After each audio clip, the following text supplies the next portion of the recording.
नमस्कार दोस्तों, और आज हम पॉलिटिकल में अपना पहला टॉपिक लेने जा रहे हैं जो कि होगा हमारा भारत का संवैधानिक विकास। और मैं आप सभी से वादा करता हूं कि एक बार अगर आप लोगों ने जो मैंने आपको पॉलिटिकल बनाई और उसके नोट्स तैयार कर लिए तो आप लोगों का पॉलिटिकल में कोई भी क्वेश्चन खराब नहीं। और मैं पढ़ाने के साथ साथ ही आप लोगों को सारे नोट्स भी याद करवाऊंगा। तो आज का हमारा पहला टॉपिक होने वाला है भारत का संवैधानिक विकास। भारत का संवैधानिक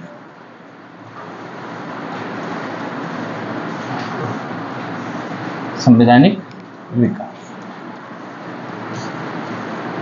जिसको हम किस नाम से इंग्लिश में क्या बोल देंगे, हम कॉन्स्टिट्यूशनल डेवलपमेंट ऑफ इंडिया, यानी संवैधानिक विकास। अब देखो, सीधा सा हेडिंग तो हमने डाल दिया कि भारत का संवैधानिक विकास।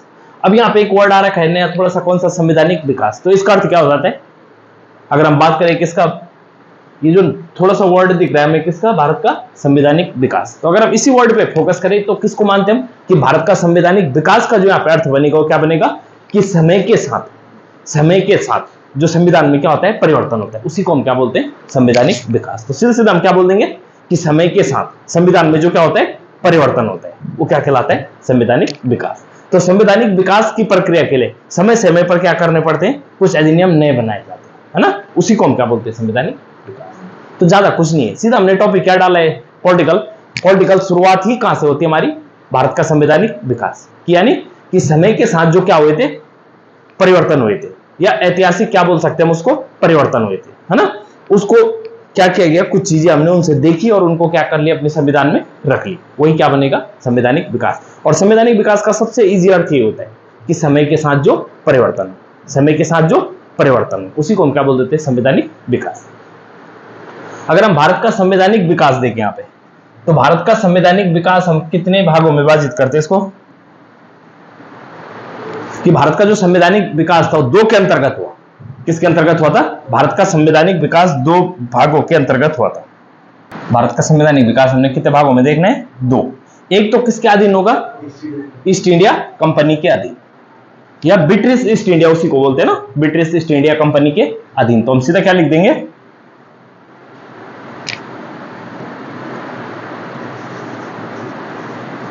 ईस्ट इंडिया कंपनी के अंतर्गत, ईस्ट इंडिया कंपनी के अंतर्गत। और दूसरा जो हम भारत का संवैधानिक विकास देखेंगे वो किस भाग के अंतर्गत देखेंगे, ब्रिटिश क्राउन के अंतर्गत, या ब्रिटिश शासक के अंतर्गत, उसी को बोलते हैं, है ना। इसमें हम बोल देंगे ब्रिटिश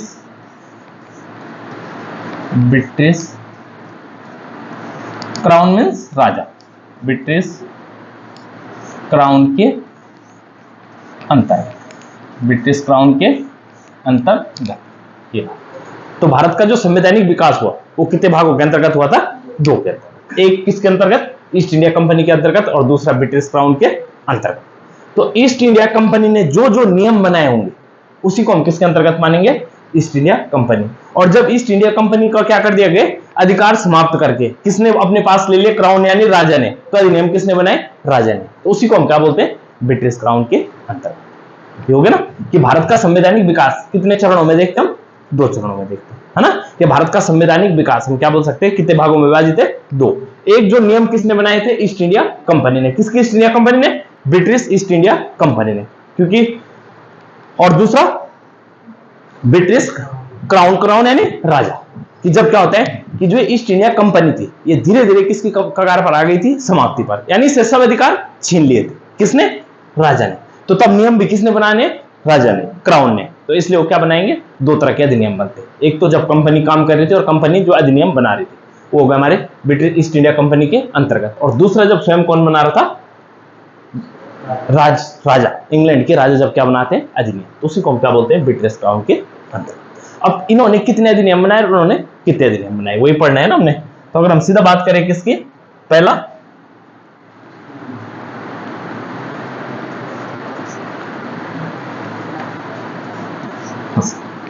तो ईस्ट इंडिया कंपनी का पहला अधिनियम क्या होता है हमारा, regulating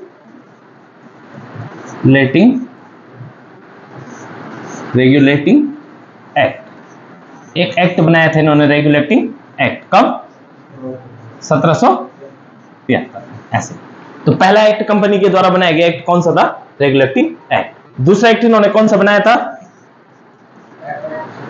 act of settlement. Act of settlement कब बना एक्ट? 1781। फिर तीसरा एक्ट कंपनी के द्वारा कौन सा बनाया गया था?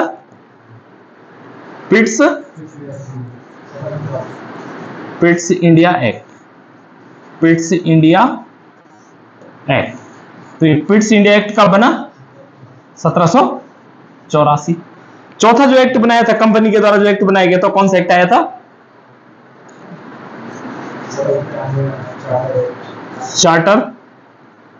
Charter act 1793। फिर बना चार्टर एक्ट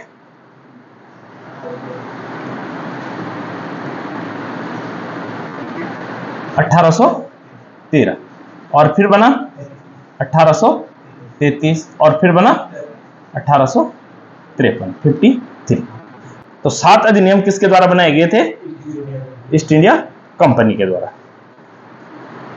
ये चार्टर एक्ट, या सेम नाम है, क्या है? Charter act 1713। तो ये अधिनियम टोटल किसने बनाए थे? हमारे ईस्ट इंडिया कंपनी, है ना। ईस्ट इंडिया कंपनी जब क्या कर रही थी? शासन कर रही थी यहाँ पे। तो उसके पास क्या थी? ईस्ट इंडिया कंपनी के पास दोनों शक्तियां उस टाइम किसके पास थी? East India company. भारत पर नियंत्रण करना और भारत पर व्यापार करना, ये दोनों शक्ति किसके पास थी? ईस्ट इंडिया कंपनी के पास थी। 1833 में इसकी कौन सी शक्तियां समाप्त कर दी गई थी? सभी देशों के साथ व्यापारिक शक्तियां समाप्त कर दी थी 1833 में। अब ये केवल क्या काम कर रहा है? भारत पर शासन कर रहा है। तो 1858 में वो भी समाप्त कर दिया। 1858 में भी वो भी समाप्त करके स्वयं किसने ले लिया? राजा ने। इसलिए अब जो एक्ट बनेंगे इसके बाद कौन बनाएगा? British crown. तो एक्ट देख ले कि पहला एक्ट ईस्ट इंडिया कंपनी ने कौन सा बनाया था? Regulating act. दूसरा act of settlement. Act of settlement का अर्थ क्या है? जो यहां कमी है उनको दूर करना। पिट्स इंडिया एक्ट। फिर अगला चार्टर एक्ट। तो सीधे सीधे हम याद करने के लिए किस तरीके से इनको याद कर सकते हैं कि ईस्ट इंडिया कंपनी ने जो एक्ट बनाए या जो अधिनियम बनाए उनको हम सनों में भी याद कर सकते हैं, है ना। कैसे सन? कि जैसे हम बोल दे पहला जो एक्ट बनाया इन्होंने 73 में, दूसरा 81 में, तीसरा 84, और 84 के बाद देखो 93, और 93 के बाद 13, 13 के बाद 33 और 93। तो हम देख सकते हैं सीधा 1793 जो ये एक्ट बनाया 1793, इसका नाम क्या है? Charter act. सिंपल सा नाम है, क्या है? Charter act. इस चार्टर एक्ट का अर्थ क्या है? इसमें भी अधिनियम होंगे, है ना। चार्टर एक्ट क्या है? इस नाम दिया गया इस एक्ट को चार्टर एक्ट। कब बने? 1793। और इस एक्ट के बाद हमें ध्यान रखना है कि 1793 को भी अगर ऐड किया जाए तो कितने और एक्ट बनाए इन्होंने? 73 को ऐड करके 4 और 3 और बनाए, 3 और, एक तो ये स्वयं हो गया और 3 और। तो यानी चार्टर एक्ट जो कुल बने वो कितने बने? 4। कितने बने? 4। और सबसे अच्छी चीज है कॉमन सी, फर्स्ट वाले को टारगेट कर लो 1793, उसमें 20 ईयर ऐड करना, 13 आ रहे 13, फिर 13 में 20 ईयर ऐड करना 33, और 33 में 20 ईयर ऐड करना 53। तो सिंपल सा है। चार्टर एक्ट हमें एक याद करना होता है, कौन सा? 1793। सिंपल सा एक एक्ट याद करना है हमने चार्टर में, कौन सा? तो हो गया क्लियर। तो हमने सिंपल सा देखा पहला एक्ट कब बनाया इन्होंने? 1773 में, दूसरा 81, तीसरा 84, चौथा 93, बस 93, 1793, 1793। और 1793 वाले के बाद हम क्या करेंगे? 20 वर्ष और जोड़ेंगे, क्योंकि वो सब क्या है? चार्टर एक्ट है। तो 93, 13, 1813, और 13 में 20 और जोड़ देंगे तो 33, और 33 के बाद 53। तो सीधे सीधा हो गया ना। तो ये एक्ट किसके द्वारा बनाया गया? मान ले ईस्ट इंडिया कंपनी जब क्या कर रही थी? भारत पर शासन कर रही थी। शासन दो टाइप से, एक तो किस पर शासन था? उसका व्यापार पर, और दूसरा वो क्या कर रही थी? नियंत्रण, है ना, कि शासन करना और व्यापार पर भी क्या था? उसका नियंत्रण, दोनों। तो स्वयं क्या बना रही है? हालांकि क्या होंगे, धीरे धीरे करके ईस्ट इंडिया कंपनी की शक्तियां कम की जाएगी। होता है ना, जब कोई कंपनी बनती है थोड़ा सा उसमें क्या होने लग जाए, नहीं बोलते हम, भ्रष्टाचार टाइप का होने लग जाए, तो उसकी शक्तियों को क्या कहा जाता है? समाप्त। और अगर वो शक्तियां तब भी कम नहीं हो भ्रष्टाचार, अगर वो भ्रष्टाचार तब भी कम नहीं हुआ तो अंततः उसको क्या कर दिया जाएगा, समाप्त कर दिया जाएगा। नामी कंपनी है ना, तो होना तो है ही बंद, क्लियर। तो ज्यादा कुछ नहीं था। तो पहला एक्ट हमने क्या पढ़ा, सनों में, चलो सीधा सीधा ना, सिंपल सा है। सन पहला 1773, दूसरा 1081, सॉरी 81, फिर अगला 84, 84 के बाद 93, 20 जोड़ दो 13, 13 के बाद 33, 33 के बाद 53। तो ये एक्ट यहां पे नहीं, सीधा सीधा ना। जो किसके अधीन बनेगा, ब्रिटिश क्राउन के अंतर्गत जो एक्ट बनेगा वो क्या कहलाएगा, भारत शासन अधिनियम 1858। भारत शासन अधिनियम, भारत शासन अधिनियम कब बना थे, 1858। तो पहला एक्ट कौन सा आ गया, भारत शासन अधिनियम 1858। अगर दूसरे एक्ट की बात करें हम तो कौन सा बना था यहां पे, भारत परिषद, भारत परिषद अधिनियम, भारत परिषद अधिनियम 1861, 1861, 1861। तीसरा जो एक्ट बनेगा कौन सा बनेगा, है चार्टर अधिनियम, चार्टर अधिनियम क्या बोल देंगे हम इसको, 1873। अगला जो बनेगा यहां पे वो क्या कहलाएगा हमारा, शाही उपाधि अधिनियम, शाही उपाधि अधिनियम कब बने अधिनियम, 1876।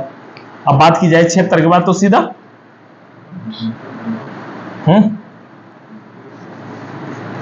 भारत परिषद अधिनियम 1892, 1892। और अगला जो बनेगा भारत परिषद अधिनियम 1909। उसके बाद भारत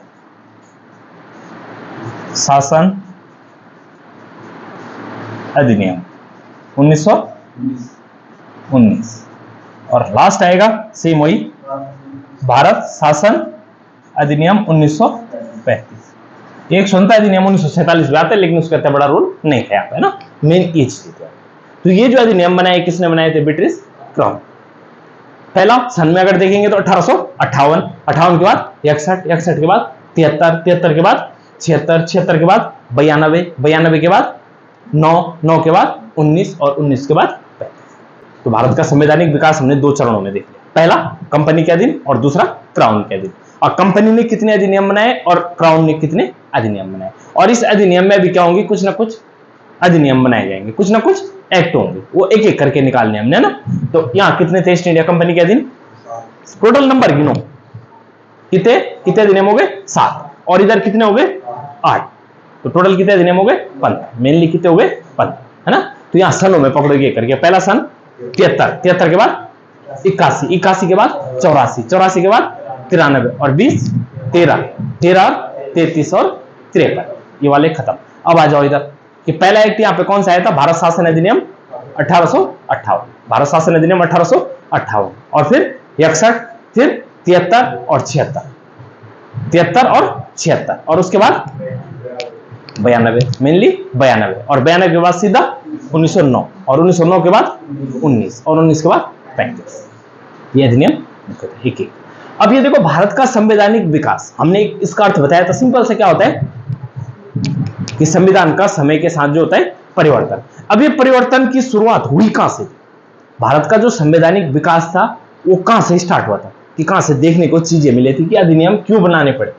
अब ये एक क्वेश्चन होता है ना कि संवैधानिक विकास तो हुआ, लेकिन कहां से स्टार्टिंग हुई थी, इसकी नींव कहां से पड़ी थी, कि जो जरूरत पड़ी, तो जरूरत किस आंदोलन से पड़ी थी, प्लासी का युद्ध। या बोल सकते हैं हम संवैधानिक विकास की जो प्रक्रिया शुरू हुई थी वो कहां से स्टार्ट हुई थी, है ना, उसका मेन आधार क्या था। तो हमने देखना है, सीधे एक जगह पड़ेगी, पश्चिम बंगाल। ये कौन सी जगह आ गई, पश्चिम बंगाल। इसमें एक जगह है कौन सी, प्लासी। तो यहां पे कौन व्यापार कर रहे हैं, सीधा सीधा अगर बात की जाए तो इस वाले क्षेत्र में जो क्या हो रहा है, व्यापार हो रहा है। वो कौन कर रहे हैं व्यापार? अंग्रेज कर रहे हैं। उनकी ईस्ट इंडिया कंपनी क्या कर रही है? व्यापार कर रही है। लेकिन उसकी जो क्या दी जाती है, हम बोलते हैं सिंपल सा वर्ड में परमिशन, अनुमति कौन देता है? वहां का जो नवाब हो।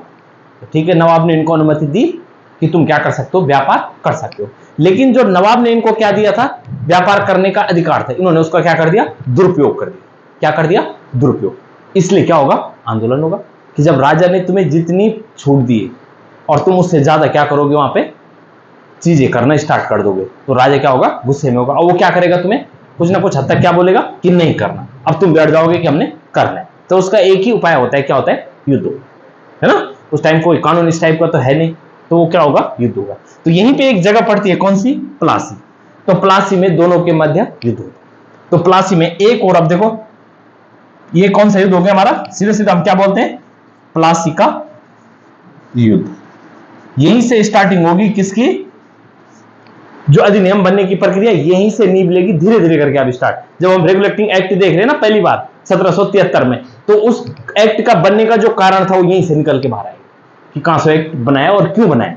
तो 1773 में एक युद्ध हुआ, सिंपल सा ना। 1773 में कौन सा युद्ध होता है? प्लासी का युद्ध। अगर डेट देखोगे तो 23 जून 1757। प्लासी जो जगह है कहां पड़ती है? पश्चिम बंगाल में, है ना। पश्चिम बंगाल का एक जिला पड़ता है नदिया जिला, वहां पे स्थित है। तो अब युद्ध होगा, हमेशा युद्ध दो के मध्य होता है ना, दो सेनाएं आमने सामने होंगी। तो एक और कौन खड़ा होगा? बंगाल का नवाब। कौन होगा? बंगाल का नवाब। नवाब यानी राजा।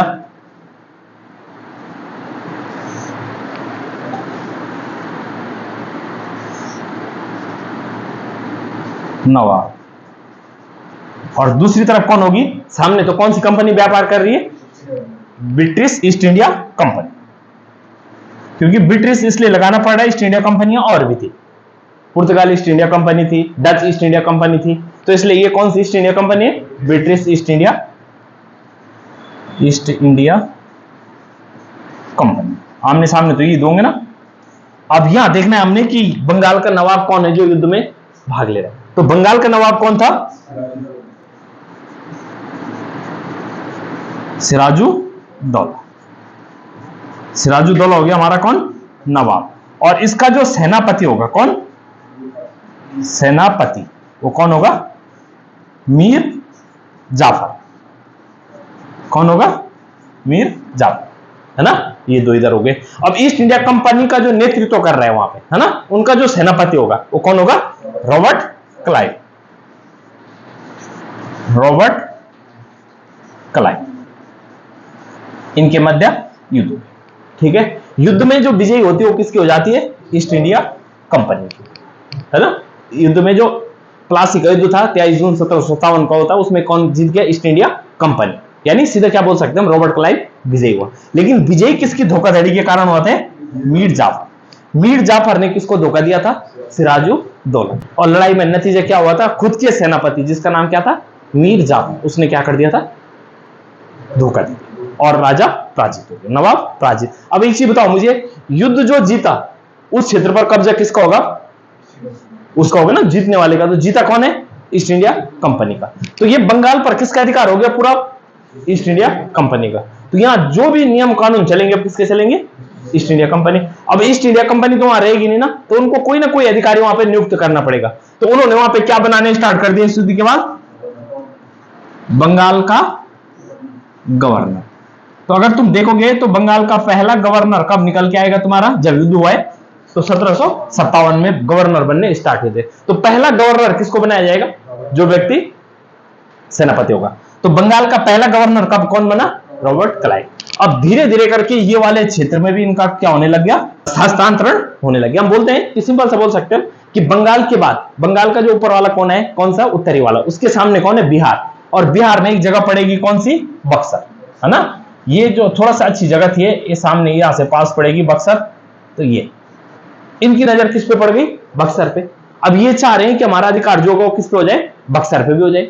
तो दोनों क्षेत्र हमारे कंट्रोल में आ जाएंगे। तो फिर इन्होंने कब 22 या क्या मान सकते हैं हम 23 अक्टूबर 22 या 23 अक्टूबर 1764। कौन सा युद्ध हो जाता है? बक्सर, बक्सर का युद्ध। इन पे इस जगह पर भी इनकी नजर पड़े। ये हो गया साहब। तो बक्सर का युद्ध कब होता है? 1764 में। अब 64 में क्या हो गया? युद्ध हो गया। तो युद्ध फिर दो सेनाएं आमने सामने होंगी। तो इस बार जो बक्सर के युद्ध में होगा वो क्या होगा? एक साइड कौन होंगे? वही कौन होगा? बक्सर का क्या होगा? नवाब होगा। एक साइड बक्सर का नवाब। तो इस बार बक्सर का नवाब ने सहायता ली। इस बार उसने औरों की भी सहायता ली थी इस युद्ध में, अकेले नहीं लड़ा। जबकि अंग्रेज क्या थे? अकेले। तो फिर आमने सामने सेनाएं होंगी। एक तो कौन होगा? बक्सर का नवाब, मीर कासिम। ठीक है, इन्होंने बक्सर का नवाब कौन हो गया? मीर कासिम। अब मीर कासिम ने सहायता ली थी औरों की। उसने क्या की थी? सहायता। तो मीर कासिम का साथ दो ने और दिया था। एक तो किसने? मीर कासिम का, जो क्या देंगे? साथ देने वाले। तो साथ देने वाले कितने हो गए? एक तो अवध का शासक हो गया, अवध का शासक यानी अवध का राजा, और दूसरा मुगल शासक। दूसरा कौन हो गया? मुगल शासक। तो अगर हम देखें कि मीर कासिम के साथ युद्ध में और साथ मिलकर कौन लड़ रहे हैं? एक तो हो गया अवध का शासक जिसका नाम क्या है? सुजाऊ दौला। कौन हो गया? सुजाऊ दौला, सुजाऊ दौला। और इधर मुगल शासक कौन हो गया? शाह आलम, शाह आलम द्वितीय। कौन हो गया? शाह आलम द्वितीय। अब ये तीन एक साइड है। हाँ, कौन?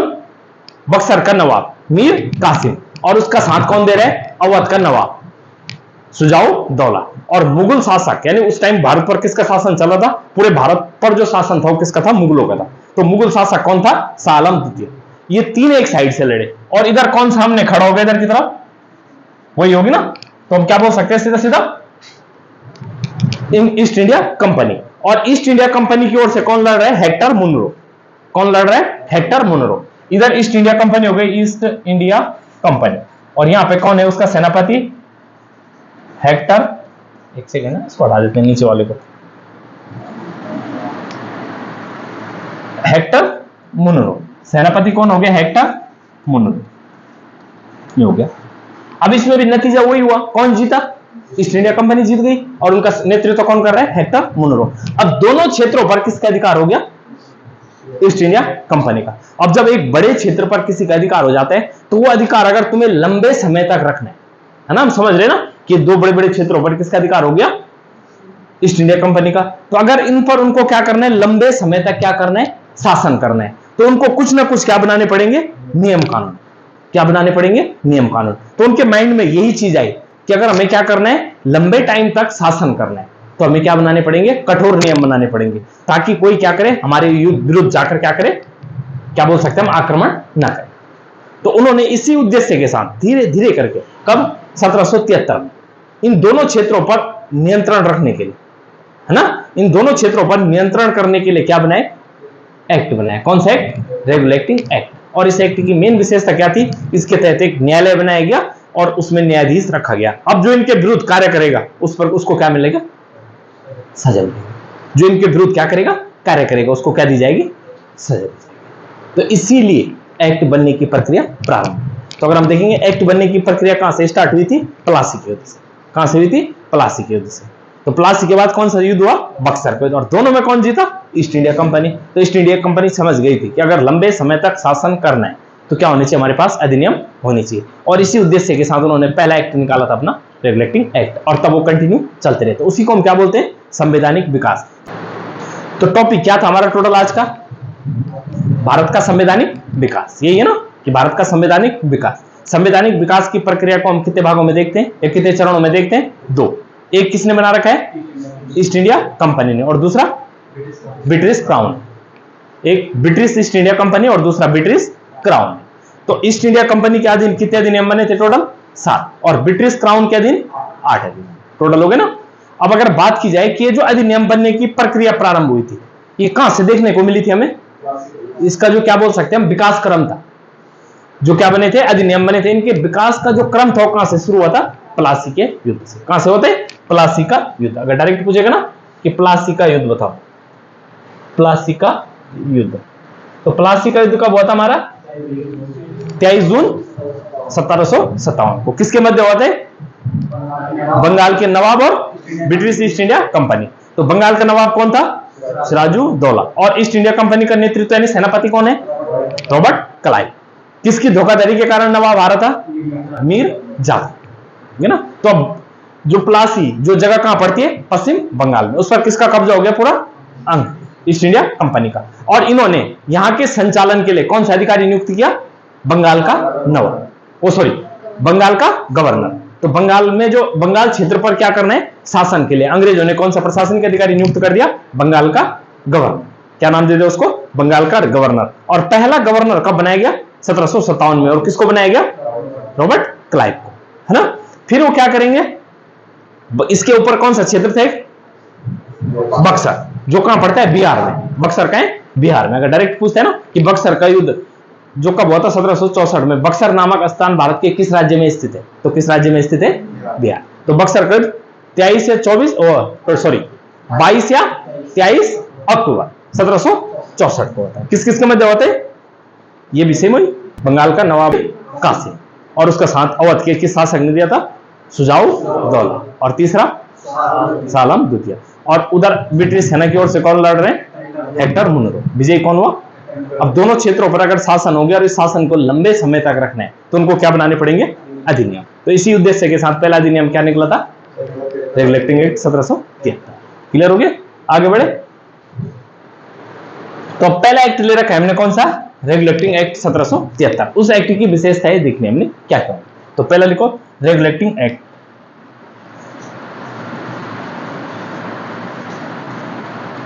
Regulating act 1773।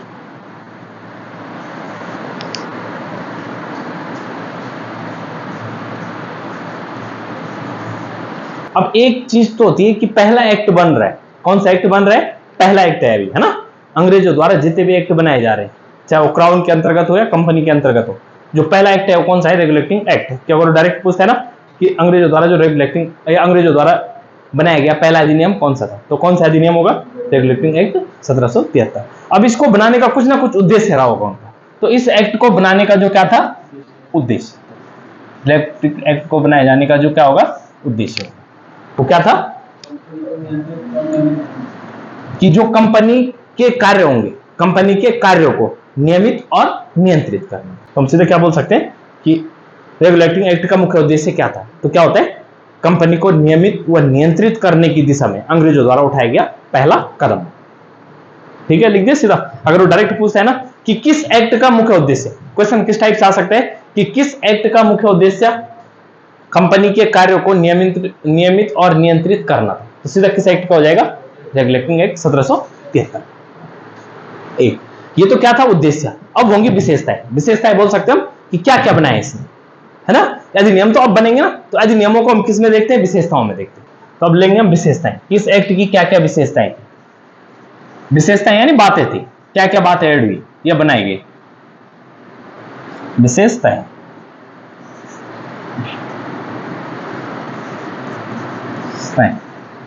विशेषताएं, इस अधिनियम की क्या क्या विशेषताएं होंगी? तो पहली विशेषता वही होनी है कि हमने क्या देखा था 1757 में जब प्लासी का युद्ध हुआ था, तो उसके बाद अंग्रेजों द्वारा उस क्षेत्र को जीत लिए जाने के बाद वहां कौन सा अधिकारी नियुक्त किया गया था? बंगाल का गवर्नर। तो उसका नाम चेंज करना है तो कि बंगाल के गवर्नर जनरल को हम रेगुलेटिंग एक्ट 1773 के द्वारा क्या बोलेंगे? बंगाल का गवर्नर जनरल। क्या एक वर्ड और जोड़ देंगे उसके पीछे? जनरल। तो लिखना इस एक्ट के द्वारा बंगाल के गवर्नर को इस एक्ट के द्वारा बंगाल के गवर्नर को बंगाल का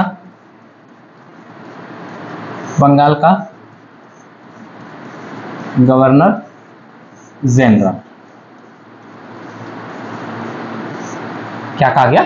बंगाल का गवर्नर जनरल कहा गया। और डायरेक्ट पूछता है ना हमसे कि किस एक्ट के द्वारा बंगाल के गवर्नर को क्या बोला गया? बंगाल का गवर्नर जनरल। तो केवल कौन सा वर्ड जोड़ा गया? एक, जनरल। कौन सा जोड़ा गया? जनरल। और जब अगर कुछ नई चीजें ऐड की जाती है तो उसमें उसकी शक्तियों को बढ़ाया जाता है। किसका?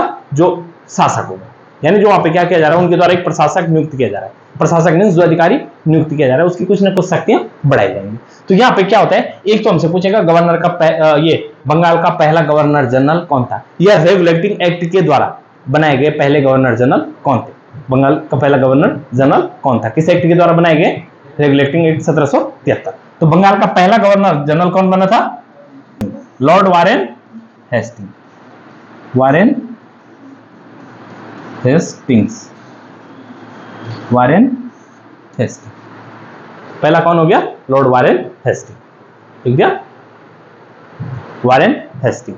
और डायरेक्ट पूछता है ना कि बंगाल किस एक्ट के द्वारा, अधिनियम पूछेगा कि किस एक्ट के द्वारा बंगाल के गवर्नर को बंगाल का गवर्नर जनरल कहा गया। तो किस एक्ट के द्वारा? रेगुलेटिंग एक्ट 1773 के द्वारा। एक तो पद चेंज हो गया। और पहला गवर्नर जनरल कौन है भारत का? Warren Hasting, Lord Warren Hasting बोलते हैं इसको, लॉर्ड लग जाता है कि ना। अब दूसरी चीज कि अगर इसकी शक्तियां बढ़ाई गई, इसकी कम रही होंगी ना इसमें क्षेत्र, तो यहां पे होता क्या है कि मुंबई और मद्रास का जो क्या होगा? गवर्नर होगा। मुंबई और मद्रास में भी तो गवर्नर हो गए थे बंगाल के बाद, तो मुंबई और मद्रास के गवर्नर को किसके अधीन किया गया? बंगाल के गवर्नर जनरल के अधीन किया गया। तभी तो इसकी शक्तियां बढ़ेंगी ना कि और जगह को लिए भी क्या कर सकते हैं, थोड़ा सा हाँ उनकी देखरेख भी कर सकते हैं। ये तो ना, तो हम क्या बोल सकते हैं कि बंगाल का गवर्नर जनरल बनने के साथ साथ जो एक पद होगा जनरल का, इसके अधीन किसको कर दिया गया? कहां के? मुंबई व मद्रास, मुंबई व मद्रास के गवर्नर, मुंबई और मद्रास के गवर्नर को किसके अधीन किया गया? बंगाल के गवर्नर जनरल के अधीन किया गया। अगर हमसे डायरेक्ट क्वेश्चन पूछता है ना कि किस एक्ट के द्वारा मुंबई और मद्रास के गवर्नर को बंगाल के गवर्नर जनरल के अंतर्गत किया गया, अधीन किया गया, यानी किसके संरक्षण में कार्य करेंगे अब? बंगाल के गवर्नर जनरल। इनके ऊपर जो क्या रहेगी, क्या बोल सकते हैं हम, इनके ऊपर जो क्या रहेगा? नियंत्रण रहेगा, है ना, कंट्रोल रहेगा, या इनकी जो देख रेख करेगा वो कौन होगा? बंगाल का गवर्नर जनरल, जो दो जगह के गवर्नर को संभालेगा, एक तो मुंबई और मद्रास। सीधा सीधा ना, इसलिए तो जनरल बड़ा होगा हाँ, और गवर्नर छोटा होगा, क्योंकि अब गवर्नर जनरल हो गया। पहली विशेषता क्या हुआ था इस अधिनियम के द्वारा, यानी क्या चीज हमने नई ऐड की, ये कौन सा अधिनियम बना? तो पहला अधिनियम बन गया हमारा कि बंगाल के गवर्नर को बंगाल का गवर्नर जनरल कहा गया। और पहला बंगाल का गवर्नर जनरल किसे बनाया गया था? वारेन हेस्टिंग को। और बंगाल का गवर्नर जनरल बनते इसमें क्या किया गया था? इसकी शक्तियों को बढ़ाया गया था। और शक्तियों को बढ़ाने के लिए कौन से गवर्नरों को इसके अधीन किया गया था? मुंबई और मद्रास के गवर्नर को इसके अधीन कर दिया गया। शक्तियों को बढ़ाने का अर्थ क्या होता है कि इसका कंट्रोल रहेगा, किसका? बंगाल के गवर्नर जनरल का जो कंट्रोल रहेगा वो किसके ऊपर रहेगा? मुंबई और मद्रास के गवर्नर के ऊपर। ठीक है, एक बात तो ये निकल के आई। दूसरी, रेगुलेटिंग एक्ट 1773 के द्वारा लिखने की जरूरत है नहीं, सीधा पॉइंट बना के लिख सकते हो। 1774 में कलकत्ता में क्या बना था? इनको हटा लेते ना, इस वाले पॉइंट को तो हट गया, इसका काम खत्म।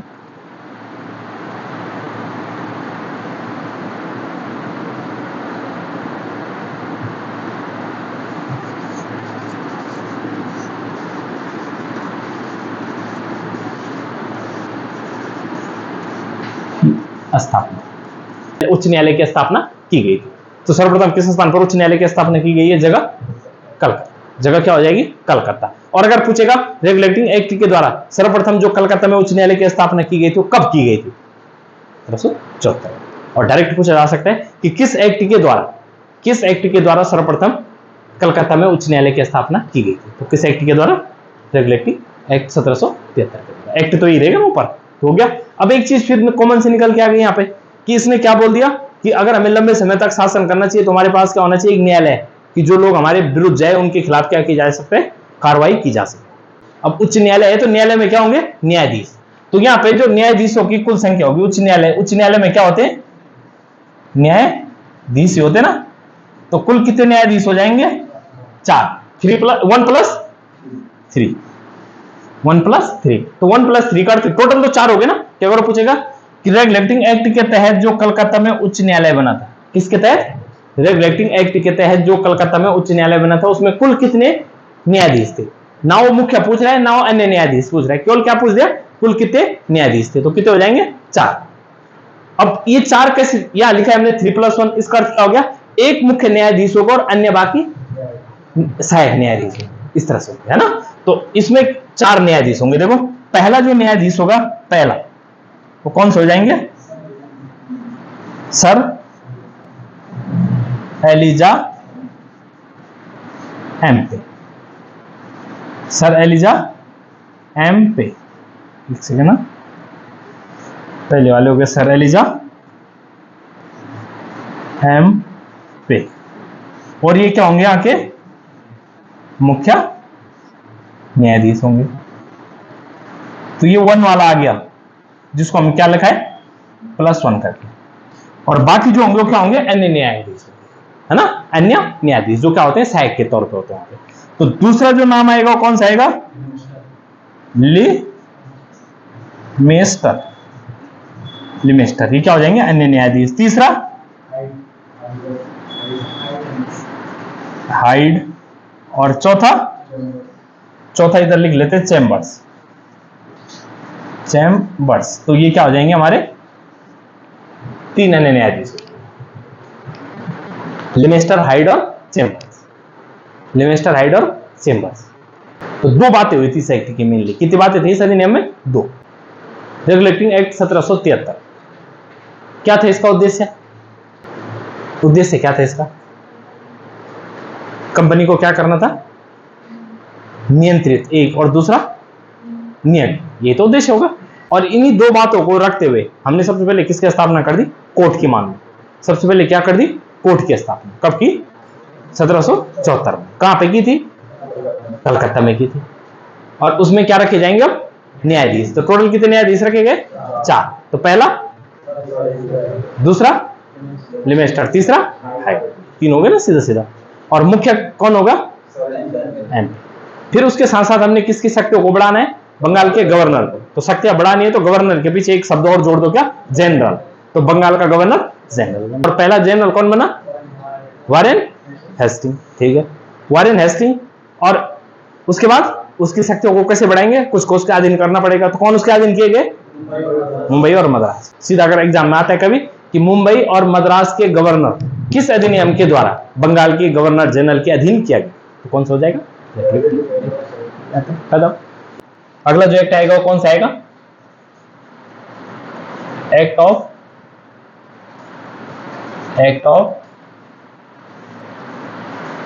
सेटलमेंट। अगला एक्ट कौन सा आ गया, एक्ट ऑफ सेटलमेंट। कब बने, 1781, एक्ट ऑफ सेटलमेंट। सेटलमेंट का अर्थ क्या होता है, कमियों को कम करना, है ना। कुछ कमियां जो रह जाती है हम लोग सेटलमेंट कर लेते हैं, दोनों आपस में मिलके कोई सॉल्यूशन। तो जो कमियां रह जाती है उनको दूर किया जाता है। तो एक्ट ऑफ सेटलमेंट को क्यों निकाला गया, रेगुलेटिंग एक्ट की कमियों को दूर करने। अगर डायरेक्ट पूछेगा कि एक्ट ऑफ सेटलमेंट क्यों आया था, तो क्यों आया था, रेगुलेटिंग एक्ट की कमियों को दूर करने के लिए। डायरेक्ट यहीं से क्वेश्चन आ सकता है कि रेगुलेटिंग एक्ट की कमियों को दूर करने के लिए कौन सा एक्ट निकाला गया। तो रेगुलेटिंग एक्ट की कमियों को दूर करने के लिए कौन सा एक्ट आता है, एक्ट ऑफ सेटलमेंट। अब देखते हैं ना, इससे पहले एक्ट कितना बनाए, एक ही तो बनाए, इससे पहले 1773 बनाए। तो अगर कमियां दूर करनी होगी तो इसी की तो कर सकते हैं भी, कि फर्स्ट वाले की कमियों को दूर करने के लिए हम सेकंड वाला ला सकते हैं। तो सीधे ध्यान रखना कि अगर कभी हमसे पूछा जाता है कि रेगुलेटिंग एक्ट 1773 की कमियों को दूर करने के लिए कौन सा एक्ट लाया गया, तो कौन सा एक्ट लाया गया, एक्ट ऑफ सेटलमेंट। और क्या था एक्ट ऑफ सेटलमेंट की विशेषता, क्या चीज जुड़ी थी इसमें, क्या थी वो कमी जो रह गई थी, कि कलकत्ता की सरकार को बंगाल, बिहार और उड़ीसा के लिए क्या बनाने की शक्ति दी गई थी, कानून बनाने की शक्ति। तो हम क्या बोलेंगे, कलकत्ता की सरकार को, कलकत्ता की सरकार को बंगाल, बिहार व उड़ीसा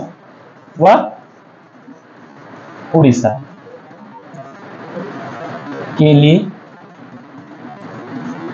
विधि बनाने की शक्ति दी, विधि बनाने की शक्ति की शक्ति। अगर यहीं से क्वेश्चन आएगा तो कैसे आ जाएगा कि किस एक्ट के द्वारा कलकत्ता की सरकार को बंगाल, बिहार और उड़ीसा के लिए विधि बनाने की शक्ति सौंपी गई। तो किस एक्ट के द्वारा? एक्ट ऑफ सेटलमेंट के द्वारा। और एक्ट ऑफ सेटलमेंट क्यों लाया गया था? कमियों को दूर करने। अगर डायरेक्ट पूछेगा कि रेगुलेटिंग एक्ट की कमियों को दूर करने के लिए कौन सा एक्ट लाया गया, तो एक्ट ऑफ सेटलमेंट। और अगर यहां से आया कि कलकत्ता की सरकार को बंगाल, बिहार और उड़ीसा के लिए विधि बनाने की शक्ति किस एक्ट के द्वारा दी गई थी? क्योंकि हमने ऊपर सब कुछ तो पढ़ा, लेकिन ये नहीं पढ़ा कि वहां कानून बनाएगा कौन, ये थोड़ी पढ़ा। वो तो हमने देख लिया था कि पावर तो दी गई, वो उन पर नियंत्रण रख सकता है, लेकिन ये थोड़ी पढ़ा था वहां की कानून कौन बनाएगा। तो यहाँ एक बात क्लियर हो गई, कलकत्ता, बिहार और बंगाल, बंगाल, बिहार और उड़ीसा के लिए जो कानून बनाएगा वो कौन बनाएगा? कलकत्ता की सरकार। तो वो कमी रह गई थी, वो भी बता दी। अगला जो एक्ट आएगा वो कौन सा आएगा? Pitt's India act.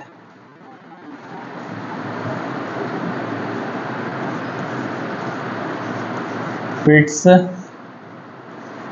India act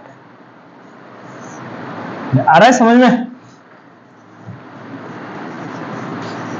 India act, Pitt's India act कब बने?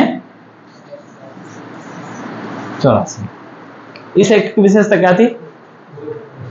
दोहरे प्रशासन का प्रावधान। ये बोलते ना कि इस एक्ट की जो विशेषता होगी वो क्या होगी? दोहरे प्रशासन, दोहरे प्रशासन की शुरुआत, दोहरे प्रशासन की शुरुआत। दोहरे प्रशासन का जो यहाँ पे अर्थ जा रहा है वो क्या जा रहा है कि शासन दो हाथों में होना चाहिए, शासन दो हाथों में। तो वो दो हाथ कौन से होंगे? दोहरे प्रशासन का अर्थ क्या होता है? शासन कितने हाथों में हो? दो। एक हाथ इधर होगा और एक इधर होगा। तो इधर वाले को हम क्या बोल सकते हैं? Board of control. इधर वाले को हमने बोल दिया board of control, board of control. तो बोर्ड ऑफ कंट्रोल कौन से मामलों के लिए होगा? राजनीतिक मामलों। तो बोर्ड ऑफ कंट्रोल किस मामलों के लिए हो गया? राजनीतिक मामलों के लिए, राजनीतिक मामलों। अगर वो डायरेक्ट पूछते हैं ना कि बोर्ड ऑफ कंट्रोल, जिसको हम हिंदी में क्या बोल सकते हैं? नियंत्रण बोर्ड बोलते हैं। बोर्ड ऑफ कंट्रोल को हिंदी में हम क्या बोलते हैं? नियंत्रण बोर्ड। कई बार एग्जाम में आ जाते हैं कि नियंत्रण बोर्ड की स्थापना किस अधिनियम के द्वारा की गई? तो नियंत्रण बोर्ड किस अधिनियम द्वारा बना है? पिट्स इंडिया एक्ट। तो नियंत्रण बोर्ड जो है यानी बोर्ड ऑफ कंट्रोल जिसको हम बोलते हैं, उसने कौन से मामले देखने? राजनीतिक मामले। एक हाथ तो ये हो गया और दूसरा हाथ दोहरे प्रशासन। तो दोहरा प्रशासन कौन सा होगा? Board of director, board of director, board of director. तो बोर्ड ऑफ डायरेक्टर ये जो दूसरा क्या है? अंग, दो अंग है ना दोहरे प्रशासन, यानी दो हाथों में क्या होगा? शासन। तो एक हाथ कौन सा हो गया? बोर्ड ऑफ कंट्रोल, और दूसरा हाथ कौन सा हो गया? Board of director. तो बोर्ड ऑफ डायरेक्टर कौन से मामले देखेगा? व्यापारिक मामले, व्यापारिक मामलों के लिए कौन सा बनाया गया था? Board of director. यानी अब शासन कितने हाथों में चले गए? दो। एक हाथ उसका कौन सा देखेगा? केवल व्यापार को देखेगा और एक राजनीति क्षेत्र को देखेगा। तो व्यापार को कौन सा वो देखेगा? अंग बोर्ड ऑफ डायरेक्टर। और बोर्ड ऑफ कंट्रोल किसको देखेगा? राजनीतिक मामले। अब तुम ऐसे समझ सकते हो कि जो पूरा क्या करते हैं? कंट्रोल करते हैं देश को, वो कौन से होते हैं? राजनीतिज्ञ होते हैं। और जो डायरेक्टर होते हैं वो किस क्षेत्र में देखने को मिलते हैं? व्यापार के क्षेत्र में मिलते हैं। ऐसे हो जाएगा। तो वो सीधा पूछेगा किस अधिनियम के द्वारा दोहरे प्रशासन का प्रारंभ हुआ? तो किस अधिनियम के द्वारा दोहरे प्रशासन का प्रारंभ होता है? पिट्स इंडिया एक्ट। और दोहरे प्रशासन का अर्थ क्या होता है? कि जब शासन दो हाथों में, कि जब दो हाथों में, एक किस क्षेत्र में कार्य करेगा? राजनीतिक क्षेत्र में, और दूसरा व्यापारिक मामलों में। तो राजनीतिक क्षेत्र में कौन कार्य करेगा? Board of control. इसका काम क्या है? केवल राजनीति के क्षेत्र में कार्य करेगा। और बोर्ड ऑफ डायरेक्टर का ये किस क्षेत्र में करेगा? बोर्ड ऑफ ये व्यापारिक मामले। तो पिट्स इंडिया एक्ट भी